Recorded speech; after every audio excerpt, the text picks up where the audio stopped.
中广公司新闻网心灵的春天节目，听众朋友早安，我是丁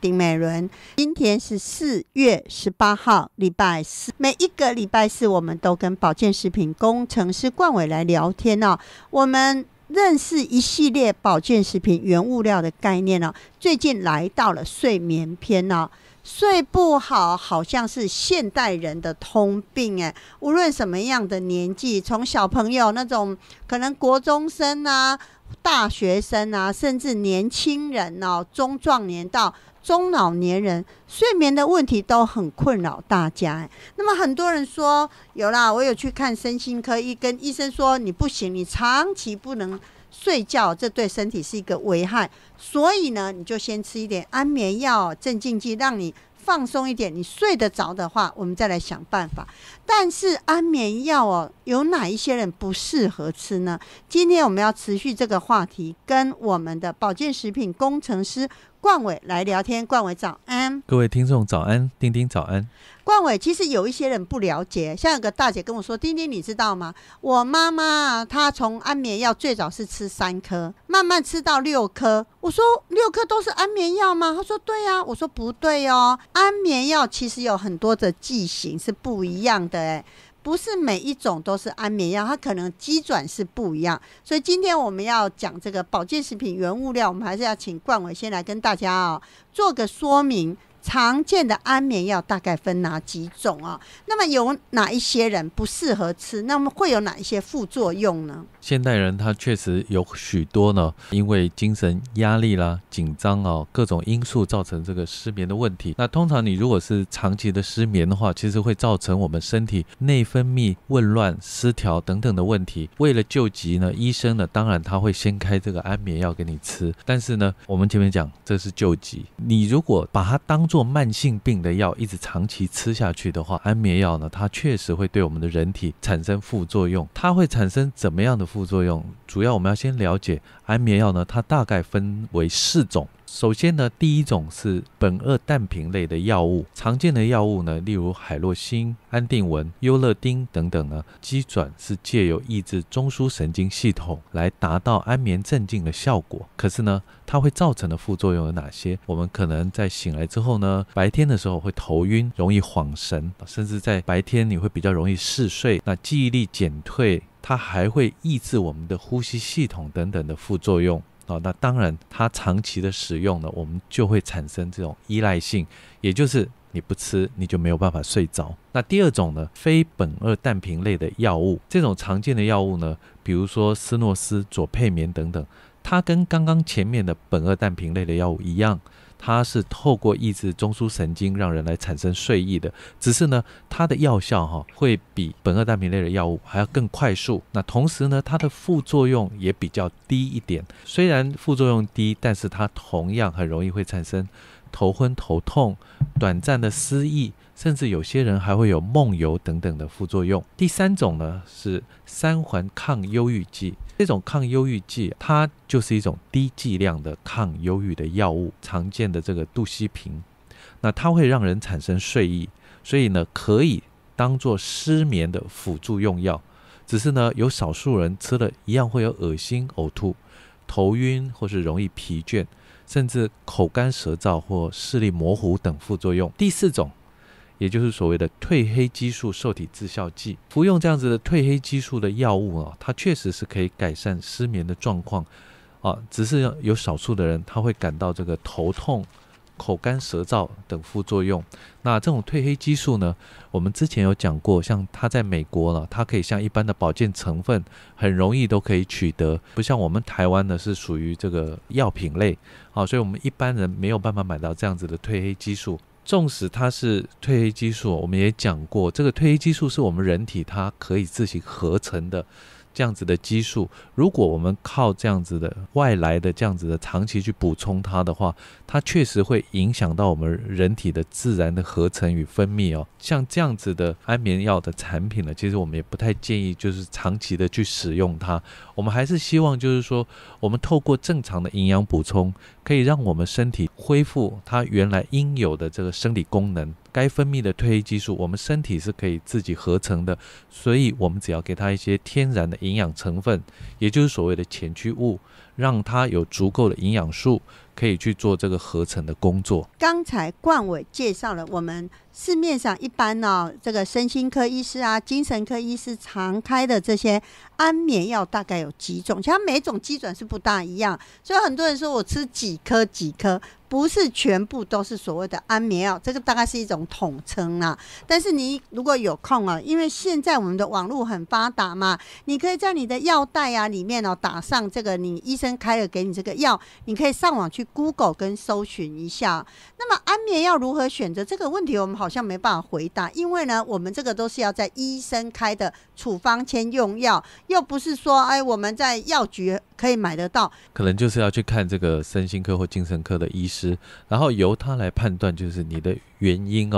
你今天即使是安眠药，它有很多不同的种类，如果你是因为忧郁症所引起的失眠，可能他就会用这种忧郁症的药品，同时又兼具有这个辅助安眠的效果的药来开给你，那这个就要由医师来做专业的判断。那今天如果是在药房一般的药师，他可能还可以推荐一些保健的成分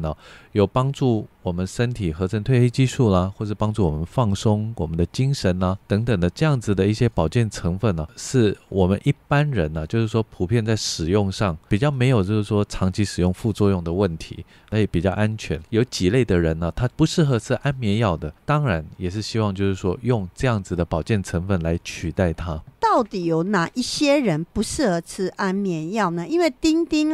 自己也是中年人了，然后我接触到很多中老年人的大哥大姐有些人说我是不吃绝对睡不着，那有些人说我吃可以，我可以睡得着，但是隔天起来就是头重脚轻整个人很不舒服所以冠伟大概有哪几类的人不适合吃安眠药，或者他根本就不适合长期靠吃安眠药来帮助睡眠？不适合吃安眠药其实最主要的我们讲就是这个银发族年长者，他最怕的是什么？他最怕跌倒。那尤其呢这个安眠药呢，它主要的副作用就是容易造成头晕、恍神甚至晕眩等等，精神不济，容易头晕的时候，其实呢你走路就会不稳。最怕的是说长者在吃这个安眠药的时候，会造成他提高他跌倒的几率，是我们呢会认为不适合吃安眠药的第一类的人，也就是银发族。银发族的其实会失眠也有很大的因素，是有很多老人他们就是吃了很多这个慢性病的药，那这个是长期要吃的嘛。那我们从这个慢性病药的这个药单里面，有些我们可以看到它的副作用确实也会造成失眠，那这个时候我们又不能让它停止使用这个慢性病的药，造成失眠怎么办？你也不能让他长期的去依赖这个安眠药那所以我们就会推荐这样子的银发族，你有在用这种慢性病的药产生这个睡眠障碍的时候呢，建议您去选用帮助睡眠、安定神经、舒缓压力的保健食品的成分因为这样子的成分它比较不会有副作用，没有副作用，同时它不会有依赖性，对于不能停用的这个慢性病的药所产生的这个失眠，才可以得到一个比较安全的这样子的解决方法。第二类不适合吃安眠药的人呢，冠伟给丁丁的讲义里面谈到，孕妇真的有很多禁忌，你知道我任何东西要给我们兆轩吃或者要给她用，我都要查一下孕妇可不可以吃孕妇能不能用，因为当时她怀孕的时候我可是非常谨慎小心的，孕妇很重要它里面还有个小baby 然后有一天呢，因为我有个好朋友知道我们兆轩怀孕嘛，所以就送了这个燕窝给她，我就跟兆轩说要趁现在你还在怀孕的时候呢赶快吃，将来如果你生完小 baby 就你吃而已，小 baby 吃不到。他就说妈妈这样是不是你们都只重视这个小 baby？ 我说你怎么会有这种负面想法，现在是一人吃两人补嘛，所以我们一定要想到说你现在吃什么进去对小 baby 有帮助，所以我觉得孕妇当然绝对不能吃这个安眠药不过兆轩最近前阵就一直跟我说妈妈他晚上都睡不好然后我们当然只能来求救我们的这个冠伟老师说冠伟老师到底什么样的成分对孕妇是没有影响的，然后又可以助眠的成分，哇这个我们这个时候兆轩好需要。孕妇的失眠的问题它有非常多的原因啦，当然主要就是说因为她怀孕之后呢，可能她的这个荷尔蒙分泌会不一样，当它影响到我们的荷尔蒙分泌的时候呢，可能我们身体正常的要分泌这个帮助睡眠的这些激素的时候呢，它就会受到怀孕的影响。同时呢，这个怀孕的人呢，当她肚子变大了之后啊，她的睡眠姿势也会改变，那睡眠姿势的改变呢，确实也会影响到她的睡眠。那再来就是怀孕的人呢，她的饮食习惯的改变，可能呢会让这身体的生理状况啊，比如说还有一些他们容易下肢水肿造成晚上睡觉的时候比较会抽筋，这些造成他们失眠的问题。当然你第一个想到的还是安眠药，可是这个时候不一样啊，因为你的肚子里有一个宝宝，他没有办法让他去吸收到这些药品的成分，那怎么办呢？我们可能还是要从这个天然的食物当中摄取一些帮助睡眠的东西。我们说你下肢水肿会造成脚容易抽筋，那你这个成分里面可能需要的就是什么？镁啊、钙、离子这样子的矿物质。其他的包括说你可以帮助你放松、舒缓你的压力，比如说呢，我们刚刚前面讲的牛奶生态这样子的成分，因为它是取自于牛奶的，所以呢它当然也不会有安眠药的副作用。亦或是说香蕉啦、鱼类啦、乳酪里面的所含的色氨酸，这些是我们在帮助身体分泌血清素、褪黑激素的这些前驱物，那同时它也可以帮助我们这个孕妇能够好好的睡一觉，又不用去担心这个安眠药所造成的对于这个 baby 的伤害这样子的副作用。那么还有一种呢，你说它不适合晚上吃安眠药，就是夜间上班族哦。这当然不行啊，他上班他怎么能够吃呢？那他白天要睡觉的时候他不能吃吗？否则他如果白天也睡不着，那该怎么办？当然比较麻烦的就是说，像有些人他的工作需要排班嘛，那这样子的话变成说他的睡眠时间是一直不断的在改变那如果是这样子的情形的话，我们会建议就是说最好是呢改变你的睡眠时间可以，但是呢尽量看你的这个班表可以不要排的就是让它变动的那么频繁你可能就是先上夜班，然后有一阵子又要上日班的时候，你把这个上夜班跟上日班的连续的时间把它拉长一点不要过于频繁的变动，否则呢你即使是该睡觉的时间，因为你睡不着，你现在变动了上班时间，然后你用安眠药去助眠，但是呢它的副作用又是让你工作的时间精神没办法集中，容易恍神那当然就可能会造成许多工作上的意外。所以呢安眠药不是不能吃，如果你真的睡不着你还是要找到专科的这个医师呢来为你开立吃完以后状况怎么样，你不能说或者家人有什么安眠药我就拿来毛起来吃这也是不行的。所以节目的最后是不是请冠伟帮我们这几集聊了很多对睡眠有帮助的各种保健成分，是不是从头到尾在帮我们做一个这些成分的复习？当然了，我们也不用一概去拒绝，就是说这个安眠药，如果呢我们今天有失眠的问题呢，我们当然还是希望大家要经过医师先评估你失眠的原因，如果是疾病引起的话，比如说有些人有呼吸中止症或是忧郁症、焦虑症等等的这样子所引起的问题的时候呢，可能就有需要这个专科的医师来开适合你的处方药。那如果不是疾病所引起的这样子的一个睡眠障碍的问题的时候呢，我们呢就可以来选用这些保健的成分保健的成分呢，当然第一个就是我们之前所说的这个 GABA。 那这个 GABA 呢，包括我们有介绍过啦，就是这个日本所说的玄米这个糙米里面所含的这个 GABA 呢，就是一种天然的抑制性的神经传导物质，它可以抑制紧张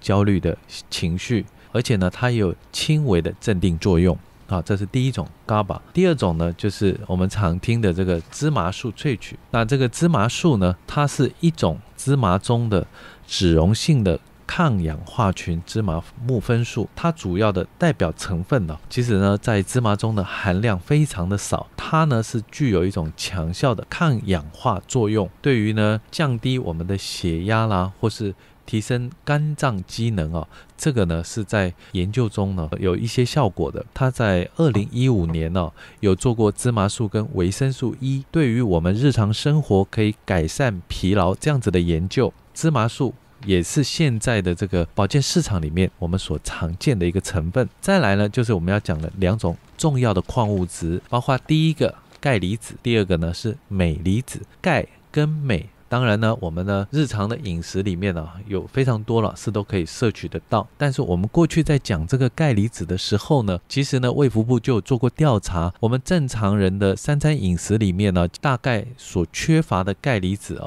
还不足40%。以钙离子的缺乏来说呢，它确实会造成这个失眠的状况。因为钙离子呢，它本身也是一种安定神经的一种矿物质，同时它也可以协助帮助褪黑激素的合成，它又可以安神放松我们的肌肉，消除紧张等等。所以呢，如果在睡前，有时候有的人有习惯补充钙片的，他吃1颗钙片也有帮助睡眠的效果。再来就是镁离子我们比较推荐的是一种天然的氯化镁，因为这样子的镁离子它的吸收度会比较高，它是从海水中分离出来的镁化合物是最容易被细胞所吸收的。镁跟钙它同样都是安定神经的一种矿物质。那在生理学上呢，镁它同时可以调节肌肉与神经系统。当我们身体缺乏镁的时候就比较容易出现焦虑、忧郁，它主要就是缺镁，你可能会比较不容易入睡。再来呢，我们人体的必需氨基酸之一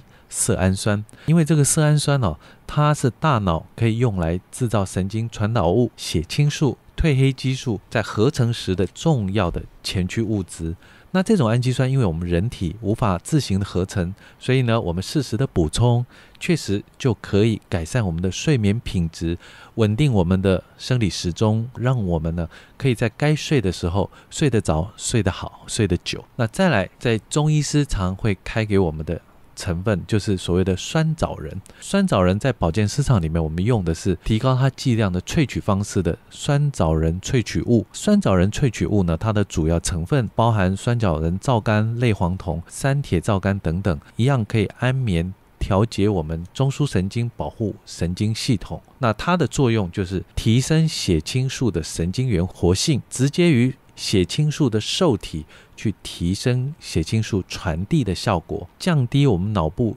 前额叶多巴胺以及血清素的含量，使我们呢可以达到安眠的效果。那最后一个呢，就是最新的成分，也就是去年生技展所发表的牛奶生态。那这个成分呢，是源自于法国科学家，他们去观察婴幼儿在喝牛奶之后安宁舒适的睡眠状态，才发现原来牛奶里面呢有一种酪蛋白水解物，它含有天然放松作用的生物活性肽。经过过去呢一些双盲试验结果呢，确实发现使用这样子的活性肽的成分持续28天，确实就可以改善这个睡眠的品质。同时呢，在这个服用28天之后，白天的精神也会比较好，它可以缩短睡的时间。停止使用这样子的成分效果仍然可以持续1周以上。那同时呢，它又可以抗压力以及消除紧张作用，并且呢发挥非苯二氮平类药物的这种抑制我们中枢神经的有这样子的效果。可是呢，它最大的优点就是它没有这个安眠药的副作用。以上这7种关于这个帮助睡眠的保健成分呢，其实就是目前在市面上，从过去我们最常用的 GABA 到现在最新的牛奶生态的成分，许多厂商他们有的比如说他用镁或是用这个芝麻素，那也有人就是选择用 GABA， 但是不同的成分呢，其实它就是用来可以适合每个人的失眠的原因，造成他失眠的障碍原因都大不相同。甚至我们还想到年长者，他可能他失眠呢都不是压力，不是神经的问题，夜尿造成他的这个睡眠中断。每一个人他所需要的成分不相同，当然我们就会比较建议大家来使用这种复方的成分，可能就比较可以解决到您的问题。这个就是冠伟最近跟很多中老年人的团体他们在讨论有关睡眠的原因那大家说既然冠伟你知道这么多保健食品的原物料，其中的保健成分是对睡眠有帮助的那为什么不把它集结起来呢？所以呢，冠伟就一一的来做研究这些成分。第一个是 GABA， 接下来就是从芝麻里面萃取出来的芝麻素，还有我们的钙离子、镁离子、色氨酸，还有酸枣仁的萃取物牛奶生态但是我们的保健成分不是只有这些，就像我们上次讲的，你到底是睡不着起来上厕所，还是因为尿急起来上厕所之后又睡不着呢？这是环环相扣的。所以下次有关认识保健食品原物料，我们要来到睡眠篇，我们接下来谈谈有关泌尿系统篇冠伟，我们就下次见啦。 OK， 下次见，拜拜。您收听的节目是中广公司新闻网心灵的春天节目，听众朋友早安，我是丁美伦。要特别提醒您，我们1年1度从意大利托斯卡尼直接原装原瓶进来第一道冷压初榨的橄榄油呢，应该在礼拜5或礼拜6会来到我们的办公室如果你有参与团购的朋友，应该陆续接到我们的电话，我们会跟你核对你订的数量、你的电话地址，并跟你约定寄货的日期只是很抱歉的是我们今年涨价了，还希望大家多多的包涵那我们的团购呢还有一些数量，如果你想参与团购，您可以在早上的9点到下午的5点拨打我们的服务专线0225703329 0225703329。聊到这里，我们休息一下，待会见。中广公司新闻网心灵的春天节目，听众朋友早安，我是丁美伦。今天是4月18号礼拜四，谈到了很多的病症我觉得有一种就是咳嗽，我们过去也邀请到不同的中医师他们常常会用一句俚语来呈现，就是呢医心行低少。那么头椎师傅呢最怕遇到漏水的问题嘛，那么咳嗽这个问题我们也邀请到不同的中医师来聊结果呢，最近我们跟从美国回来度假的陈正荣中医师就聊到，他在美国有一个病患已经咳嗽不知道有10-20年那么我说这10-20年他应该有找很多的医生，结果呢他来到正荣的门诊那正荣就一看就他是属于心阳不足哇，这到底什么概念？你看我咳嗽都咳不好，到处看医生看不好，那到底怎么回事呢？所以我们今天要跟从美国回来度假的陈正荣中医师来聊聊咳嗽的问题。正荣早安。丁早安，各位听众朋友大家早安。正荣，你说这一个病患这个阿姨她的状况是心阳不足，你知道咳嗽就咳嗽，一般人这样在台湾很多人咳嗽第一个先去看耳鼻喉科，那甚至有些人咳太久可能会去看看胸腔科，照片子看肺有没有问题，好像大家比较做这个连结。可是你刚才讲了一个心阳不足把丁都听懵了。像在我们《黄帝内经》中有一个古籍叫做《黄帝内经》，《黄帝内经》里面有一句话叫做五脏皆令人咳，意思是说呢，这个人的咳嗽可能会有很多种不同原因造成，不见得都是因为肺的原因。好，所以我们中医在治疗咳嗽一定要治病务求其本，你要把它的根本原因找到，那你这样子在治疗的时候才有办法对症。好，所以简单来讲，中医对于咳嗽的部分我们先讲这个患者啦这个患者，第一个这个他来诊的时候呢，他说他已经咳嗽咳了10几年了好，然后当然他年纪已经是有一点年纪了。好，然后当时我们在帮他看诊的时候呢，好，因为是面对面看诊嘛，面对面看诊的话，这样子我们比较能够了解他全面的一个状况。好，那他呢，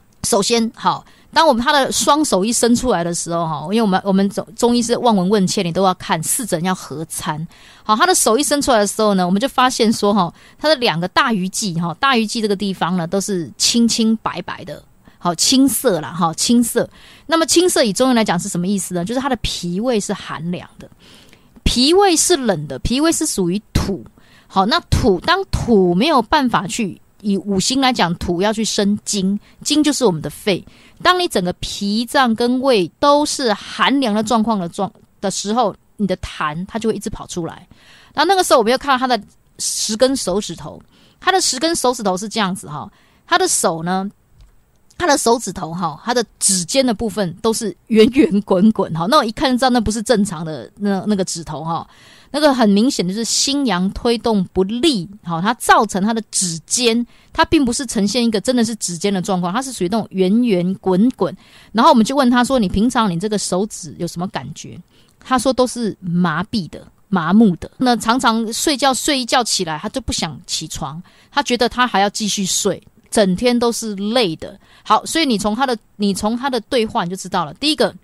好，我们先从他的望诊，他的脾胃是冷的，但他脾胃为什么是冷的呢？他的手一伸出来的时候，我们就发现在他的少府穴跟劳宫穴它是凹陷的。我们正常人的确是会有点凹，但是不是很凹，好，它是整个凹下去。好，它的等于是我们的心经的少府，好，还有我们的心包经的劳宫是整个凹陷。然后再来就是你表示这是什么意思？第一个，心脏的火力不够，心火推动不够，脾胃是冷的，你的心脏力量它透达不了指尖，所以它的整个指尖是属于就是那种圆圆的啦。然后他自己本身手在摸的时候也没什么感觉。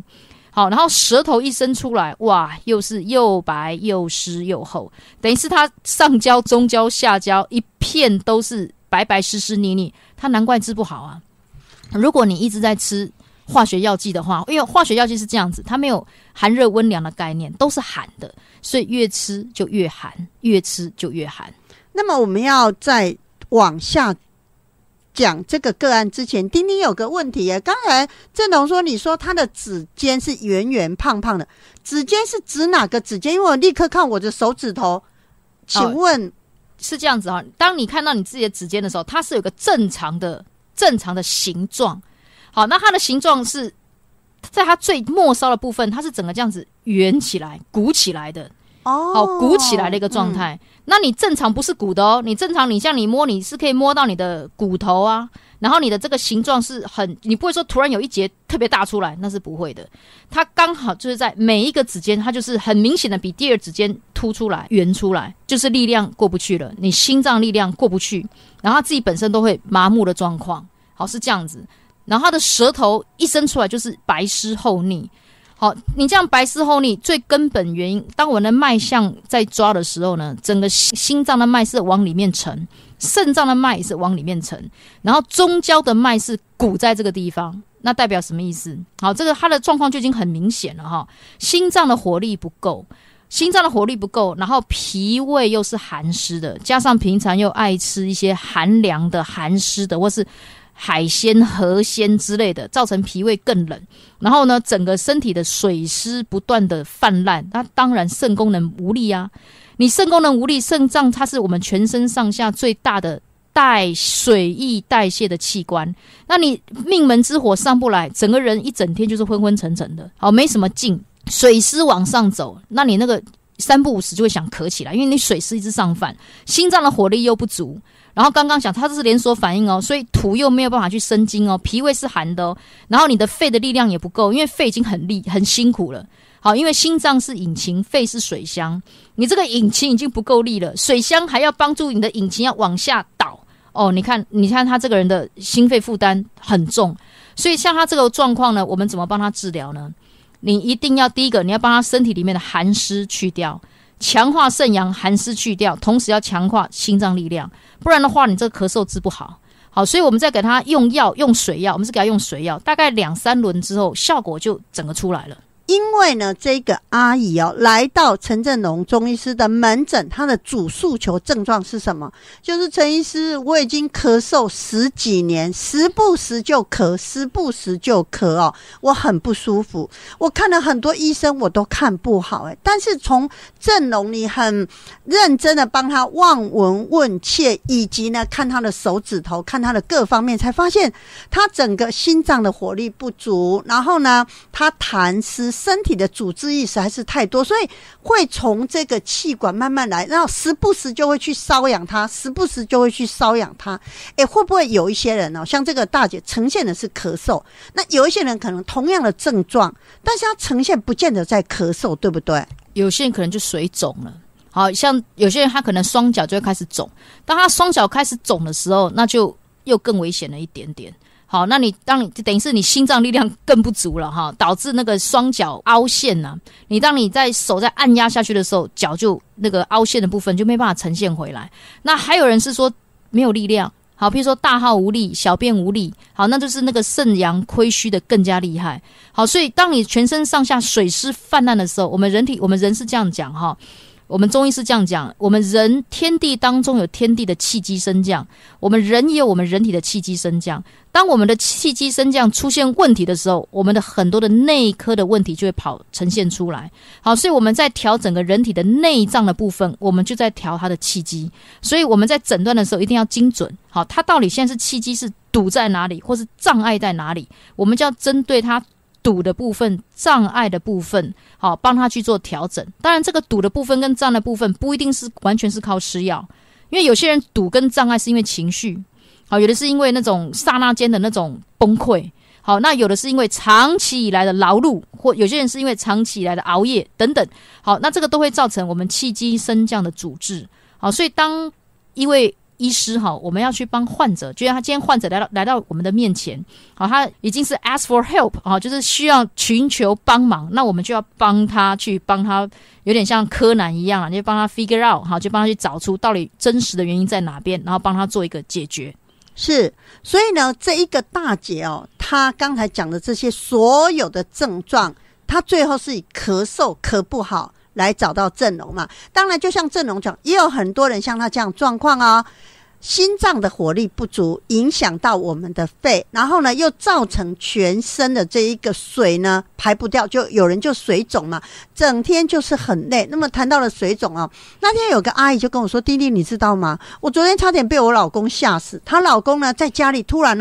2只脚肿起来，肿到好像提了2桶水，重到走不动哦。然后呢，就整个人突然站起来走不动嘛，很不舒服。然后呢，就跟老婆说：“我们赶快去医院急诊。”所以好不容易挪到了车上，他自己还开车哦。到了急诊室的时候呢，医生帮他做所有的片子，照所有的检查，竟然跟他说你没事。然后他跟我说：“丁丁。”我老公2只脚肿得像米菇，你知道什么叫米菇？我说我知道。医生竟然跟我说，而且那天折腾了很久，他竟然没事。他跟他说没事，你回去看看吧。啊，你现在只是走不动也不痛啊，所以回去再观察。他说他回去呢，大概过了2天才消下去。其实那个如果水肿尤其是男生，我们中医有一句俗话叫做男怕脚肿，女怕头肿。好，如果你这种腿肿的部分很快大概1-2天消下去，先不用太紧张。但是如果你长期这样子没有消，一定不要等闲视之。好，因为我们在美国才刚发生另外一个案例，好，那是我们另外一位那个朋友他的一个先生这样子然后他是长期的那个脚就已经呈现那个水肿的状态，有时候呼吸各方面会有点喘。好，那结果就是回台湾的前2-3天往生了，因为都没有处理嘛。有一天就突然发生这个紧急的一个状况，这样子。好，那像是这样子就是说，当你突然间的脚的水肿它会呈现的有一些状况。第一个，肾功能异常。好，当你肾功能异常的时候，当然有很多种原因造成肾功能异常。那你要先去检视一下，它是不是当天或是前一天突然吃了比较重咸的食物了。好，重咸的食物，好，比如说盐巴是不是加太多啦或是那个调味品、调味剂是不是放太浓？好，那有一些在肾功能本来就不是很好的人的身上，它会发生突然水肿的现象。那另外一个就是药物反应。好，那再来就是说呢，如果它1-2天消掉了，那你就不用太紧张。但通常针对这个我们最好你能够即刻处理会最好。好，当然以中医来讲水肿尤其是脚的那个肿，脚肿，通常我们会用真武汤，但是你要辩证你不是说我所有这个都用真武汤，你要辩证。中医是一定要讲求辩证论治。这样肾性的水肿，它通常会带动那个心脏的负担加重。你在处理心肾问题，这2个都一定要同步处理，因为当你的肾脏它开始出现代谢困难的时候，它第一个影响就是心脏，第一个影响的就是心功能，因为水会去灭火。好，所以呢，就是平常最好啦，如果大家那个为什么我们说那个全民教育很重要，大家越多的民众越去了解一些生活上的一些这些状况的话，有时候你在应变起来才不会手足无措。好，所以我们现在在美国就是也有推动一些民众大众的惠民教育、民众教育，好，你希望能够带动那个整个全民的一个健康啦，你从根本处来去做起，才不会事情发生了很紧张这样子。可是郑龙你知道吗？如果假设这是我的家人，我的爸爸、我的妈妈、我的谁，突然2只脚肿到站不起来，没办法走，好像脚好像1000斤重，而且突然这样肿起来，我们一定也会很害怕。所以如果我们就观念而言是，第一个当然送急诊嘛，可是送到急诊，他说他们折腾了一天哦，该做的检查该什么，因为她老公就在急诊室很凶说，怎么可能没有人可以告诉我脚到底怎么回事啊？会不会是我们的观念就觉得这种紧急状况一定是要送西医的急诊系统？这个时候会有人去看中医吗？其实像我们在美国，说实在，我们现在那个诊所有时候变成人家的急诊室了，胆道结石的也跑过来啊，那个突然那个腹膜出现问题也跑过来，等等等等。如果以这种水肿的状况，我们当然知道怎么处理。其实我们下那个三黄穴，好，我们下针下那个三黄穴，然后再加一针解析，其实当事人他基本上他就会舒服很多。但是我们不是每一个百姓都会下针嘛，而且也不被允许每个百姓就是你用这个方法来去做处理嘛。那你不会这样做的话，你怎么办呢？这时候当然你也可以送医，好，但是有时候你到医院，人家也不知道这是发生什么事情，因为的确我们在美国也发生过很多，明明患者已经很不舒服了，真的很不舒服了，甚至有呼吸困难的，结果到达医院去帮他做很多检查之后，仪器都检查不出来，可是人就在那个地方真的很不舒服，好，所以后来有一些他们患者就是那算了，我们那个有时候那个中医针下去会比较快，有时候往我们这边送了所以为什么说我们那个有时候民众教育是需要的你至少知道自己应该怎么处理。好，那现在遇到这个状况呢，你可以怎么做呢？第一个，你可以在他的皮筋两个腿的皮筋上面做推揉，或者是说你可以用灸的方式，灸法。好，灸法你在他的足三里或是皮筋，你也可以用灸的方式。好，然后再来就是说呢，不是每个人被允许用针，其实这个状况用针效果最快。我说针灸的针那个用针真的最快，我们处理过不少案件，这个用针下去，他那个瞬间他那个脚的那个张力，那个很紧绷力量，它会变得比较舒服，好，不会那么绷的，不会那么紧啦。好，那当然就是你的那个饮食方面呢，这个时候就是已经胀成这个样子的那种人工甜食，好，就先不要给他吃，油腻油炸的也先不要给他吃。好，那是可以喝一点点的那个姜汤，喝一点点。好，但是你要帮他做按揉哦，你帮他在那个脚肿的地方帮他做按揉。好，因为你不会下针，你就只好帮他做那个轻轻的按揉，然后温敷，轻轻的按揉温敷。患者他会让他的那个弹性会比较松弛一点这样子。然后再来你可以帮他按揉哪里呢？内关穴。好，左手的内关穴帮他做按揉，然后右手的合谷穴帮他做按摩，然后右手的外关也可以帮他做按摩，因为这个都是可以帮助我们身体的那个水道系统能够更加流畅，能够让他整个代谢会加速，让他整个身体的状况不会就是一直卡在这个地方。所以呢，这个也是丁丁最近在跟一个大姐聊天的时候，她突然就跟我讲说，丁丁，我们现在21世纪医疗这么样的进步，我老公2只脚肿了像大象一样，然后呢，我们在医院折腾了一天，该照的片子都照了，竟然告诉我他不知道怎么回事。那我们这样一路跟郑龙聊下来，就发现我们其实基本在生活当中，我们还是要学一点基本概念呢，否则你说好，他们到医院折腾了一天，还不是回到原点呢？只是呢，他说过2天呢，他先生就慢慢就消了嘛。那可是消了以后，郑龙他还需要再去看医生吗？还是说那等下次复发的时候再说？其实他有这个状况，表示他那个病根在。好，他最好能够去找一位，譬如说，如果他真的西医检查不出来，还可以在台湾，我相信台湾一定有很多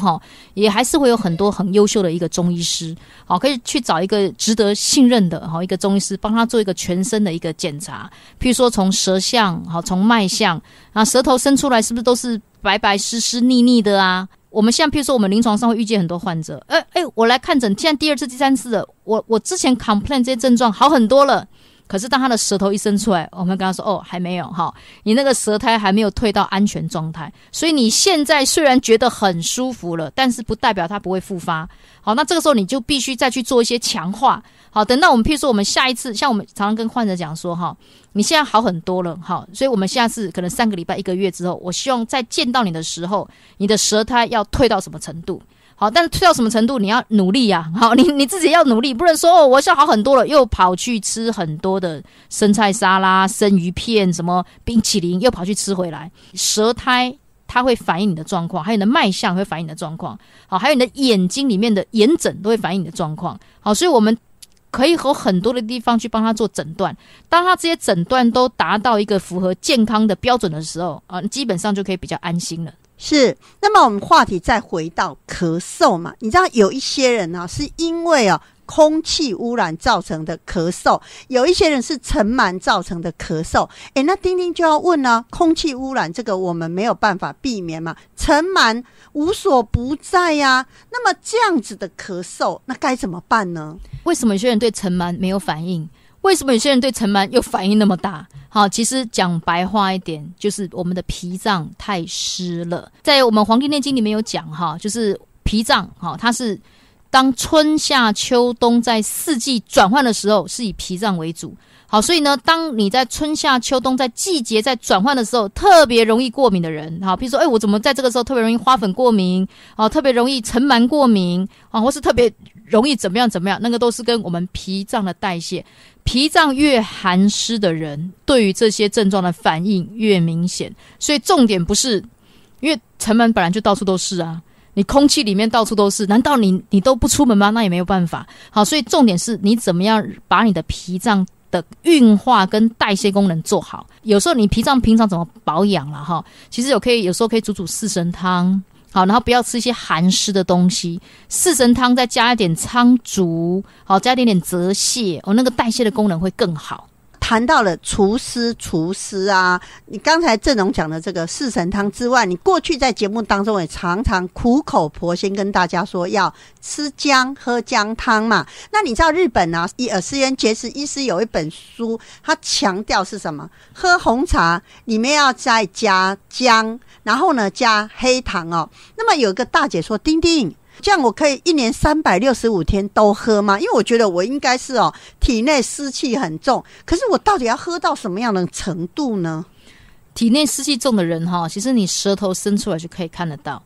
我们正常人的舌苔是什么？正常人的舌苔是淡薄白苔。如果你伸出来的时候，有些人是上焦会特别湿，有些是中焦特别湿，有的是下焦特别白白湿湿厚厚，有些人舌头一伸出来是全部都是。好像这个就是上中下三焦都是寒湿的。你要吃到什么程度呢？或是你要治疗到什么程度？你舌头伸出来是淡薄白苔，而且你的脉象摸起来是干干净净的，好，不是那种如的黏黏的。像有些人一伸出来那个脉象就是黏黏湿湿哒哒的。还有你脚走路不会拖泥带水，好，不会觉得所以我脚怎么走起来都重重的。好，脚走路很重，基本上就是湿气太重。好，那至于是不是要1年4季都在这样喝，其实不一定需要这个样子。好，我们是这样讲，我们中医要讲中庸之道，好，不要太过也不要不及。好，像如果有些人中焦太过湿腻的，好，你喝很多的红枣反而会增腻，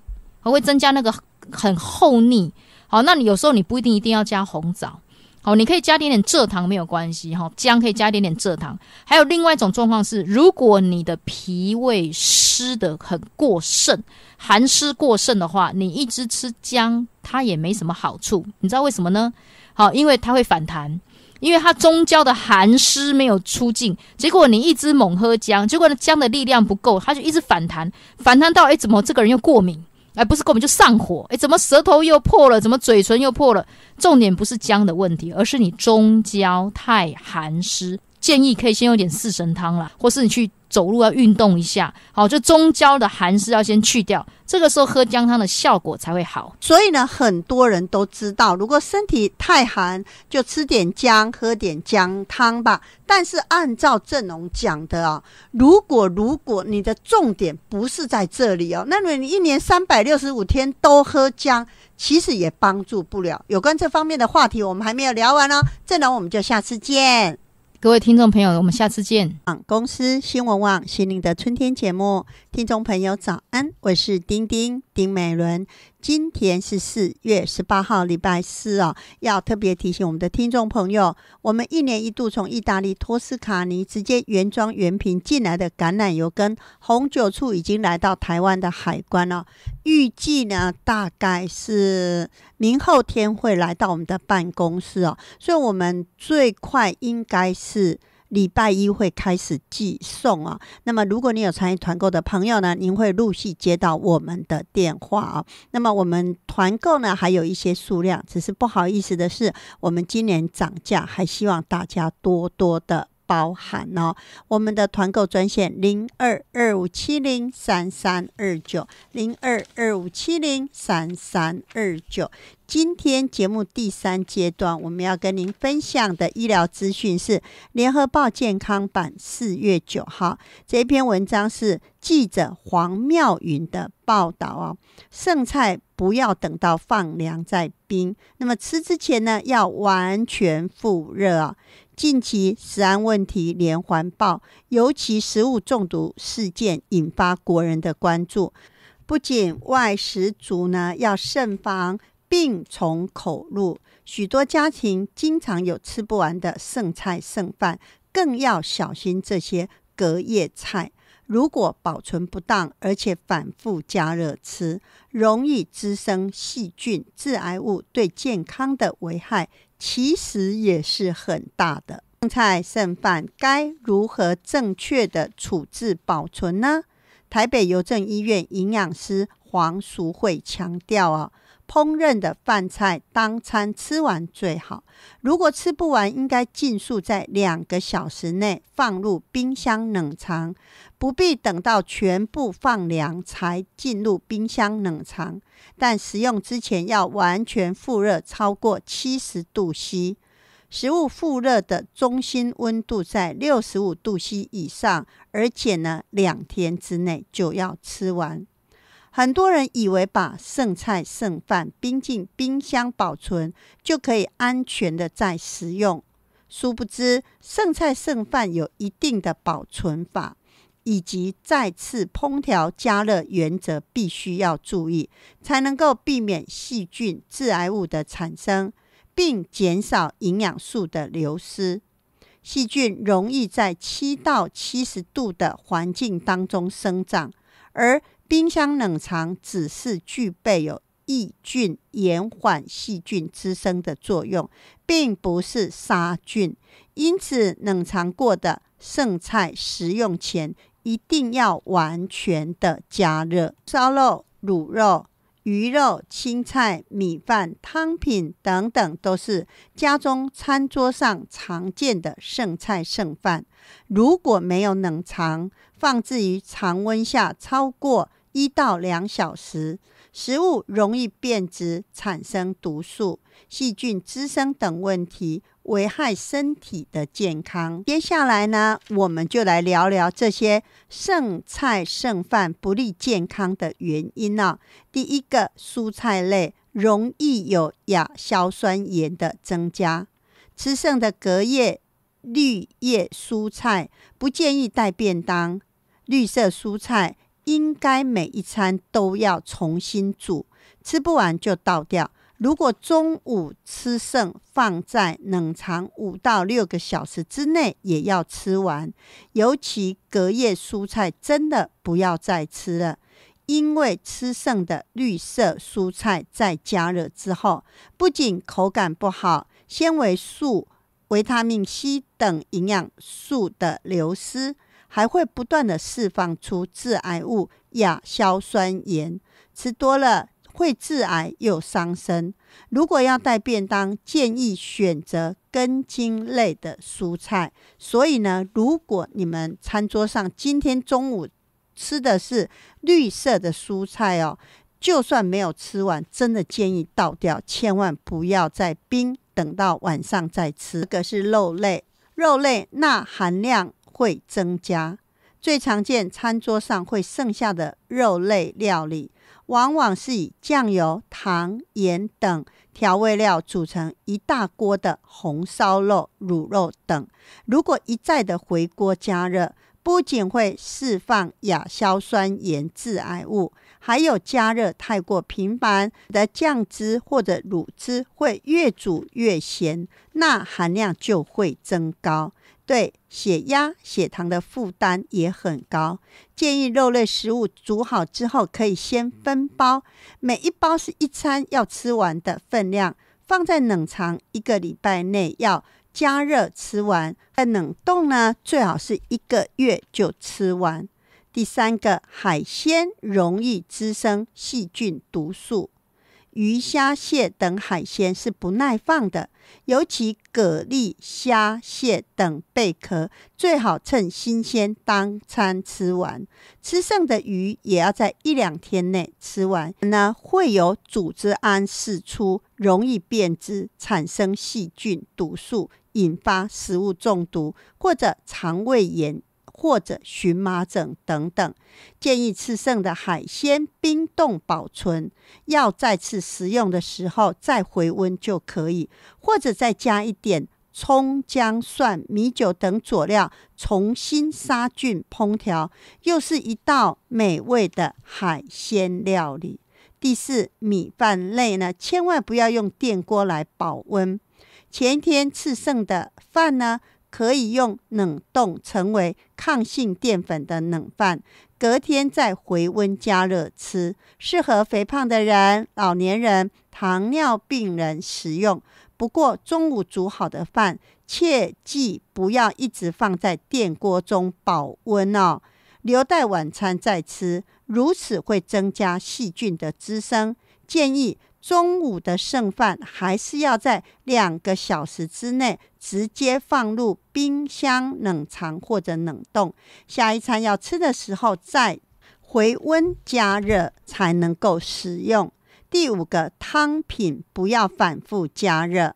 汤品例如鸡汤、排骨汤的油脂含量比较高，比较不容易滋生细菌。清汤如竹笋汤、久放则会有容易变质坏掉，但很多家庭都会煮一大锅汤，不断的加热，吃好多餐，